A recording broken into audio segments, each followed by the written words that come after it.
Hello and welcome back to Suboptimal Astrophotography. My astrophotography became a little bit less suboptimal with my purchase this week of a Nikon D3300 model, 2014 24 megapixels. It's quite a step up from the D70 I was using from 2004 and the D80, which was my best camera up to that point, which was 2006. The maximum ISO on this is a ISO 3200, and of course sensors have moved on a lot since then, and the D3300 goes up to 25,600, and that was my main reason for buying the camera. I know when you read around on the subject, and people who know a lot more about this than me, that high ISO beyond, let's say, 1600 is not optimal at all, but I'm restricted in other ways because I can't have long exposure times. I'm restricted as to how much time I can spend outside. Sometimes it takes me an hour to set the scope up, to try and get it aligned and all the rest of it. And even then, it's very, very poor, and often I have to give up, can't even find the target I'm looking for. So being able to use high ISO for me was a big advantage. And I was really interested to try it out at its highest setting of 25,600. So I gave the Orion Nebula a go.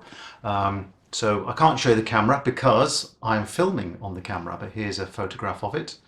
Beautiful 3-inch screen on the back there, quite a step up from the D70 with its 1.8-inch screen. So I attached the camera to the back of the 10-inch scope. You can see there, just using a nice little attachment there, very simple, no filters at all, no messing about, just straight on the back of the scope, and got imaging at 25,600. I did 84 subs at 3 seconds each, which gave a total of 4 minutes and 12 seconds. For the core, it was a lot shorter than that, 118 subs at 2/3 of a second each, which gave a total time of 1 minute and 30 on the core. So the total time for the whole filming was a mere 5 minutes 42 seconds, which is ridiculously short, I know, but I was pleasantly surprised by the result. Here's an example of a JPEG straight out of the camera. I always take a JPEG and a RAW as well, and that's a pretty good result, I think, for a 3-second exposure without any kind of calibration at all. I lost about half of the data. My telescope wobbles about. It's another reason for doing more short exposures, that you lose. Okay, here's one, just lose that 3 seconds. If I'd done that for 3 minutes or 2 minutes, that would have been much more serious, but it's just a 3-second exposure lost. And then the core was done at 2/3 of a second.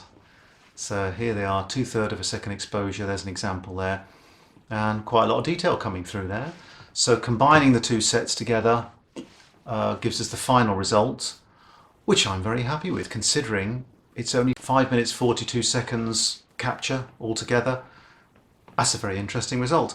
I'm not very good at doing the calibration frames, those gradients and all kinds of problems. I don't think I did the flats very well, but I'll be having another go at that. But as a first experiment, I'm quite excited by the possibilities of extreme high ISO astrophotography. So I hope you find that interesting, and I'll be back with more soon.